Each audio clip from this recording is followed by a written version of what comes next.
ಕರ್ನಾಟಕ ಸರ್ಕಾರದ 2024-25ನೇ ಸಾಲಿನ ಆಯವ್ಯಯದಲ್ಲಿ ಪಾಲಿಕೆಗೆ ರು 3,000 ಕೋಟಿ ಅನುದಾನವನ್ನು ಒದಗಿಸಿದ್ದು, ನಗರದ ಸರ್ವಾಂಗೀಣ ಅಭಿವೃದ್ಧಿಗಾಗಿ ಸರ್ಕಾರ 2025-26ನೇ ಸಾಲಿನ ಆಯವ್ಯಯದಲ್ಲಿ ರಾಜ್ಯ ಆಯವ್ಯಯದ ಇತಿಹಾಸದಲ್ಲೇ ಪ್ರಥಮ ಬಾರಿಗೆ ಅತಿ ಹೆಚ್ಚು ಮೊತ್ತದ ಅನುದಾನವಾಗಿ 7,000 ಕೋಟಿ ರೂಪಾಯಿ ಹಂಚಿಕೆ ಮಾಡಿರುವುದಕ್ಕಾಗಿ ಘನ ಸರ್ಕಾರದ ಸನ್ಮಾನ್ಯ ಮುಖ್ಯಮಂತ್ರಿಗಳು ಹಾಗೂ ಸನ್ಮಾನ್ಯ ಉಪಮುಖ್ಯಮಂತ್ರಿಗಳಿಗೆ ಬೃಹತ್ ಬೆಂಗಳೂರು ಮಹಾನಗರ ಪಾಲಿಕೆಯ ಪರವಾಗಿ ಹೃತ್ಪೂರ್ವಕ ಅಭಿನಂದನೆಗಳನ್ನು ಸಲ್ಲಿಸಲು ಹರ್ಷಿಸುತ್ತೇನೆ.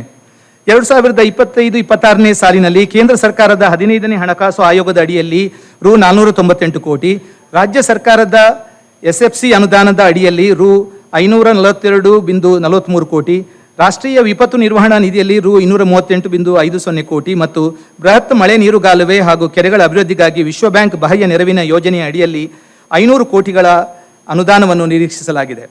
ಬ್ರ್ಯಾಂಡ್ ಬೆಂಗಳೂರು ಸುಗಮ ಸಂಚಾರ ಬೆಂಗಳೂರು. ಜನರ ಜೀವನ ಮಟ್ಟ ಸುಧಾರಿಸಲು, ನಗರದ ಸಂಚಾರ ದಟ್ಟಣೆಯನ್ನು ಸುಗಮಗೊಳಿಸಲು ಹಾಗೂ ಮಾನವನ ಉತ್ಪಾದಕತೆಯನ್ನು ಹೆಚ್ಚಿಸಲು ಕಳೆದ ಸಾಲಿನ ಆಯವ್ಯಯದಲ್ಲಿ ಬ್ರ್ಯಾಂಡ್ ಬೆಂಗಳೂರು ಸುಗಮ ಸಂಚಾರ ಬೆಂಗಳೂರು ಅನುದಾನದಡಿ 880 ಕೋಟಿ ರೂಪಾಯಿಗಳನ್ನು ಹಂಚಿಕೆ ಮಾಡಲಾಗಿರುತ್ತದೆ. ನಗರದ ಸಂಚಾರ ದಟ್ಟಣೆಯನ್ನು ಪರಿಹರಿಸಿ ಸುಸ್ಥಿರ ಪರಿಹಾರವನ್ನು ಒದಗಿಸಲು, ಬೆಂಗಳೂರನ್ನು ಹೆಚ್ಚು ವಾಸಯೋಗ್ಯ ನಗರವನ್ನಾಗಿ ಮಾಡಲು, ನಗರದ ಸಂಚಾರ ಮಾದರಿಯನ್ನು ಅಧ್ಯಯನ ಮಾಡಲು ಮತ್ತು ಬೆಂಗಳೂರು ನಗರಕ್ಕಾಗಿ ಸಮಗ್ರ ಸಂಚಾರ ನಿರ್ವಹಣಾ ಯೋಜನೆಯನ್ನು ಸಿದ್ಧಪಡಿಸಲು ಅಂತಾರಾಷ್ಟ್ರೀಯ ಖ್ಯಾತಿಯ ಸಂಸ್ಥೆಗಳ ಸಹಾಯ ಪಡೆದು ಅಧ್ಯಯನ ನಡೆಸಲಾಗಿದೆ. ಅಧ್ಯಯನ ವರದಿಯು ನಗರ ಯೋಜನೆಗೆ ಸಮಗ್ರ ಮತ್ತು ಅಂತರ್ಗತ ವಿಧಾನದ ಪ್ರಾಮುಖ್ಯತೆಯನ್ನು ಎತ್ತಿ ಹಿಡಿದಿದೆ ಮತ್ತು ಸಂಚಾರ ದಟ್ಟಣೆಯನ್ನು ಕಡಿಮೆ ಮಾಡುವ ಮೂಲಕ ಸಂಚಾರದ ಹರಿವನ್ನು ಸುಧಾರಿಸಿ ನಗರದ ಕೇಂದ್ರ ಭಾಗದಿಂದ ಹೊರವಲಯಕ್ಕೆ ವರ್ಗಾಯಿಸಲು ಅಸ್ತಿತ್ವದಲ್ಲಿರುವಂತಹ ಮೂಲಸೌಕರ್ಯ ಸೌಲಭ್ಯಗಳನ್ನು ಜೋಡಣೆ ಮಾಡುವ ಮೂಲಕ ಎಂಡ್ ಟು ಎಂಡ್ ಅನುಷ್ಠಾನವನ್ನು ಪ್ರಸ್ತಾಪಿಸಿದೆ. ಸಂಚಾರ ದಟ್ಟಣೆಯನ್ನು ನಿವಾರಿಸುವ ಮತ್ತು ಸಂಪರ್ಕವನ್ನು ಹೆಚ್ಚಿಸುವ ಗುರಿಯೊಂದಿಗೆ ಬೆಂಗಳೂರಿನ ರಸ್ತೆ ಮೂಲ ಸೌಕರ್ಯ ಜಾಲವನ್ನು ಹೆಚ್ಚಿಸಲು ಹಲವು ಸಂಭಾವ್ಯ ಪರಿಹಾರಗಳನ್ನು ಸೂಚಿಸಲಾಗಿದೆ.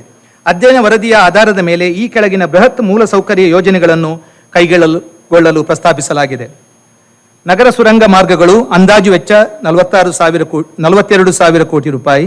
ಎಲಿವೇಟೆಡ್ ಕಾರಿಡಾರ್ ಗ್ರೇಡ್ ಸಪರೇಟರ್ ನಿರ್ಮಾಣ ಅಂದಾಜು ವೆಚ್ಚ 13,200 ಕೋಟಿ ರೂಪಾಯಿ. ಸಂಯುಕ್ತ ಮೆಟ್ರೋ ರಸ್ತೆ ಮೇಲ್ಸೇತುವೆ ಯೋಜನೆ ಡಬಲ್ ಡೆಕ್ಕರ್ಗಳ ನಿರ್ಮಾಣ ಅಂದಾಜು ವೆಚ್ಚ 9,000 ಕೋಟಿ ರೂಪಾಯಿ. ಉತ್ತಮ ಸಂಪರ್ಕಕ್ಕಾಗಿ ರಾಜಕಾಲುವೆಗಳ ಪಕ್ಕದಲ್ಲಿ ಸಂಪರ್ಕ ರಸ್ತೆಗಳ ನಿರ್ಮಾಣ ಮತ್ತು ಅಭಿವೃದ್ಧಿ 3,000 ಕೋಟಿ ರೂಪಾಯಿ. ರಸ್ತೆಗಳ ವೈಟ್ ಟಾಪಿಂಗ್ 6,000 ಕೋಟಿ ರೂಪಾಯಿ.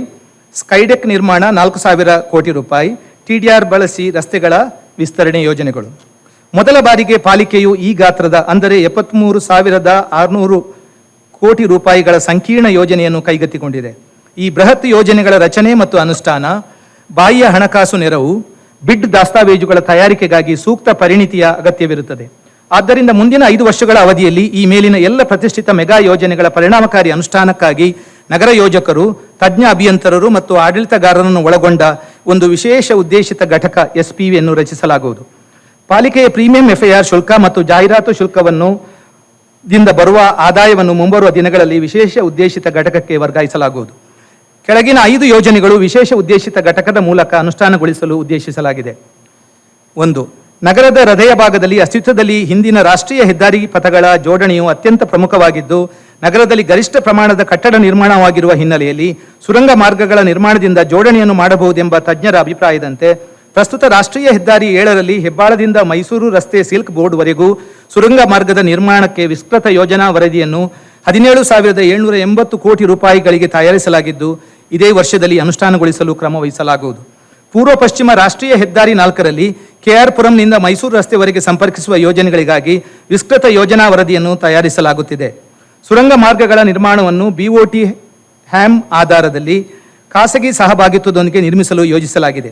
ಸದರಿ 2 ಸುರಂಗ ಮಾರ್ಗಗಳ ಯೋಜನಾ ಮೊತ್ತವು 42,000 ಕೋಟಿ ರೂಪಾಯಿಗಳಾಗುತ್ತಿದ್ದು, ಈ ಯೋಜನೆಗೆ ಘನ ಸರ್ಕಾರವು 19,000 ಕೋಟಿಗಳ ಖಾತರಿ ನೀಡುತ್ತಿದ್ದು, ಕಾರ್ಯಸಾಧ್ಯತಾ ಅಂತರ್ನಿಧಿ ವಯಬಿಲಿಟಿ ಗ್ಯಾಪ್ ಫಂಡಿಂಗ್ ಮಾದರಿಯನ್ನು ಅನುಸರಿಸಲಾಗುವುದು.